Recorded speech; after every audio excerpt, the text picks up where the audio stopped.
Hello from Kingfisher, Oklahoma. Today we're going to look at 2 Kings 15 and 16. We're going to call it a report card from the kings of Israel and Judah. Well, Azariah is king at 16, reigns 52 years. He gets a B+. He follows God, but doesn't kick all the bad stuff out.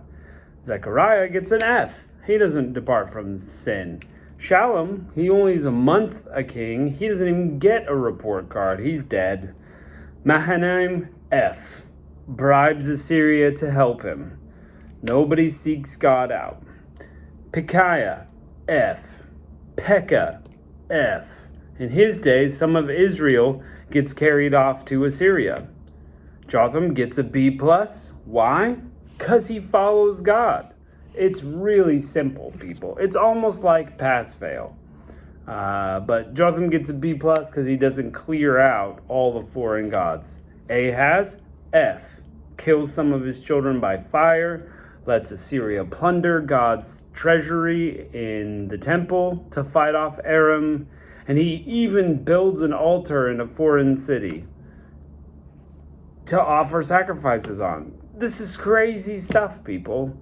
Like, why would you, in your right mind, want to not follow the God of the universe? But here are all these kings leading the nation terribly, except Azariah. He gets a long reign, 52 years, and Jotham, he gets a B+ also. So there you go. And at the very end, we see Hezekiah comes to power, but we don't know anything about him yet, so we're going to save that for next time. Let's jump right in. Chapter 15.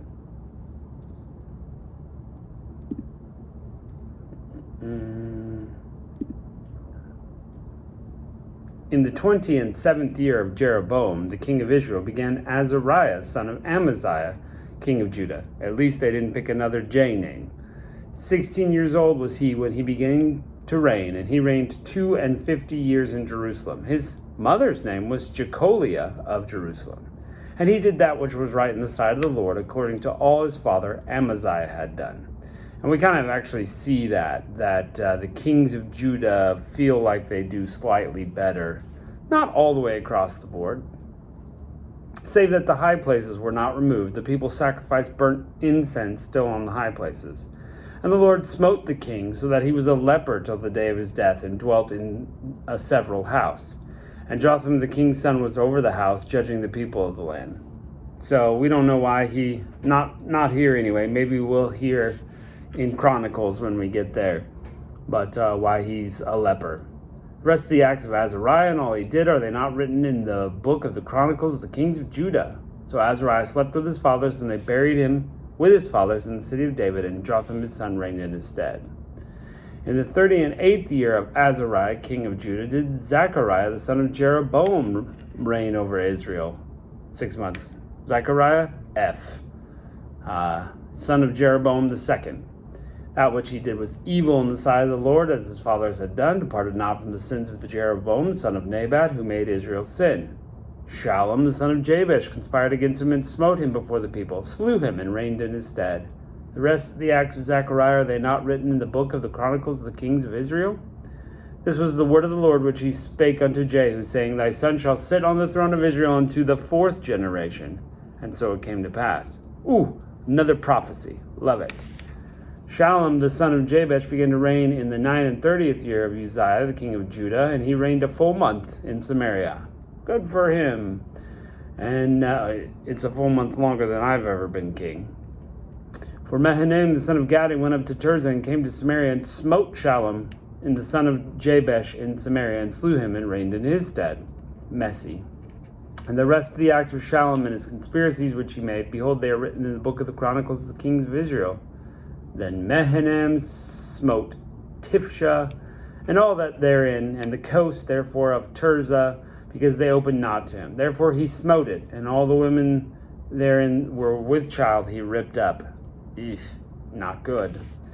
In the 30th year of Azariah, king of Judah, began Mahanaim, the son of Gadi, to reign over Israel, and reigned 10 years in Samaria.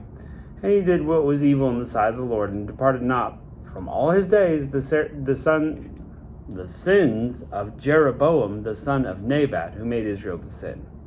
Pul, king of Assyria, came against the land, and Mahanaim gave Pul 1,000 talents of silver, that his hand might be with him to confirm the kingdom in his hand, forgetting that God won all the battles before, without other kings' help. Mahanaim exacted the money of Israel, even all the mighty men of wealth, of each man 50 shekels of silver, to give to the king of Assyria. So the king of Assyria turned back and stayed not there in the land. The rest of the acts of Mahanaim and all he did, were they not written in the book of the Chronicles of Kings of Israel? Mahanaim slept with his fathers, and Pekahiah his son reigned in his place. The 50th year of Azariah king of Judah, Pekahiah the son of Mahanaim began to reign over Israel and Samaria, and reigned 2 years. He did that which was evil in the sight of the Lord. He departed not from the sins of Jeroboam son of Nebat, which he made Israel to sin.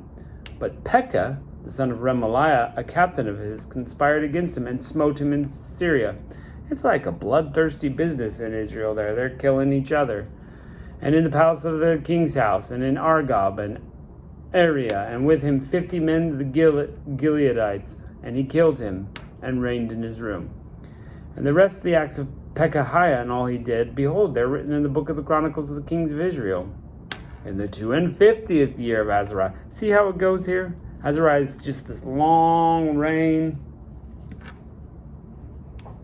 Israel is just a bunch of turnovers. Judah. Well, it's a mess.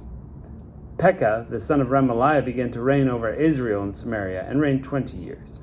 And he did that which was evil in the sight of the Lord, and departed not from the sins of Jeroboam the son of Nebat, who made Israel to sin. In the days of Pekah, king of Israel, came Tilgath-Pileser, king of Assyria, and took Ijon, and Abel Bethmaachah, and Genoa, and Kadesh, and Hazor, and Gilead, and Galilee. That's going to be important later. And all the land of Naphtali, and carried them captive into Assyria. Hoshea the son of Elah made a conspiracy against Pekah the son of Remaliah, and smote him and slew him, and reigned in his stead. In the 20th year of Jotham the son of Uzziah. It's like this big downward spiral, just keeps getting worse and worse. More bloodthirsty. The rest of the acts of Pekah and all he did, behold, they are written in the Chronicles of the Kings of Israel. In the 2nd year of Pekah, the son of Remaliah, Israel, began Jotham, the son of Uzziah, the king of Judah, to reign. 25 years old was he when he began to reign, and reigned in 16 years in Jerusalem. And his mother's name was Jerusha, the daughter of Zadok. And he did what was right in the sight of the Lord. Hey, we got one. He did according to all that his father Uzziah had done. Hey, way to go, dads. It's important. Howbeit the high places were not removed, and the people sacrificed burnt offerings still in high places. He built the hired gate of the house of the Lord. Now the rest of the acts of Jotham and all he did, are they not written in the book of the Chronicles of the Kings of Judah? In those days the Lord began to send against Judah Rezin the king of Syria, and Pekah the son of Remaliah. Jotham slept with his fathers, and was buried with his fathers in the city of David his father, and Ahaz his son reigned in his place. So we just kind of see that kind of turnover, and anyway, that's just how it goes. In the 17th year of Pekah, the son of Remaliah, Ahaz the son of Jotham, king of Judah, began to reign. 20 years old was Ahaz when he began to reign. Oh, this is chapter 16. And reigned 16 years in Jerusalem, and did not do what was right in the sight of the Lord, like David his father. So he didn't, he gets a bad grade. And he walked in the ways of the kings of Israel. Yea, he made his son to pass through fire, according to the abominations of the heathen, whom the Lord cast out from the children of Israel. And he sacrificed burnt incense in the high places, and on the hills, and under every green tree. Then Rezin, the king of Syria, and Pekah son of Remaliah, king of Israel, came up to Jerusalem to war. They besieged Ahaz, but could not overcome him. Wasn't their time. And at the time, Rezin, king of Syria, recovered Elath to Syria, and drave the Jews from Elath. And the Syrians came to Elath, and dwelt there to this day. So Ahaz sent messengers to Tilgath-Pileser of Assyria, saying, I am thy servant and thy son. Come up, save me out of the hand of the king of Assyria, and out of the hand of the king of Israel, which rise up against me. Ahaz took silver and gold that was found in the house of the Lord, and the treasuries of the king's house, and sent it for a present to Assyria. Like, serve God, he'll help. But now you've lost everything. King of Assyria hearkened unto him. The king of Assyria went up to Damascus and took it, and carried the people captive to Kir, and slew Rezin. King Ahaz went to Damascus to meet Tilgath-Pileser of Assyria, saw the altar that was at Damascus. And King Ahaz sent to Urijah the priest to fashion of the altar, and the pattern of it according to the workmanship. Urijah the priest built an altar according to all that King Ahaz had sent him from Damascus. So Urijah the priest made it against King Ahaz from Damascus. So they're building off of a model found in Damascus. So it's like a foreign altar. Oh my gosh, people.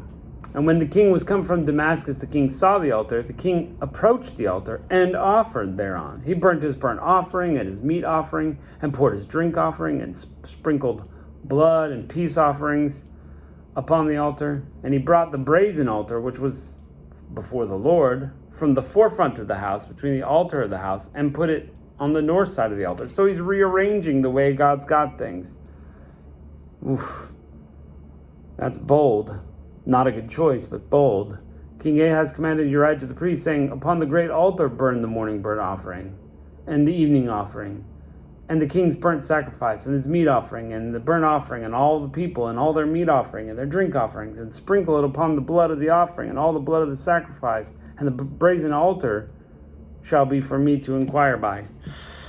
So now he's using these things as they ought not to be used, and they're sacrificing on not God's altar, but a different one. Oh my gosh. Thus did Urijah the priest, according to all king commanded. Urijah the priest could have stood up against him, but people don't. King Ahaz cut off the borders of the bases and removed the laver from in front of them, took down the sea off the brazen oxen that were under it, and put it upon the pavement of stones. So, again, rearranging the house of God. And they covert for the Sabbath, they built into a house, and the king's entry without. Turned he from the house of the Lord for the king of Assyria. The rest of the acts of Ahaz and all he did, were they not written in the book of the Chronicles of the kings of Judah? Ahaz slept with his fathers, and was buried with his fathers in the city of David. Hezekiah his son reigned in his stead. That's crazy. That was some crazy choices there. Do not support. Give him an F on his report card. Yikes. An F minus, maybe. Eesh. Maybe that's close. He's like Ahaz is close to Ahab, and Ahab was considered the worst king, more evil than any of the rest of them. But this was pretty bad. God gave specific instructions to Moses, and he just goes, that doesn't matter. I'm going to do it my way. Yikes. Well, people, we've got specific instructions in the Bible. Let's do it God's way instead of our own, all right? Well, thanks for joining us. We'll catch you next time.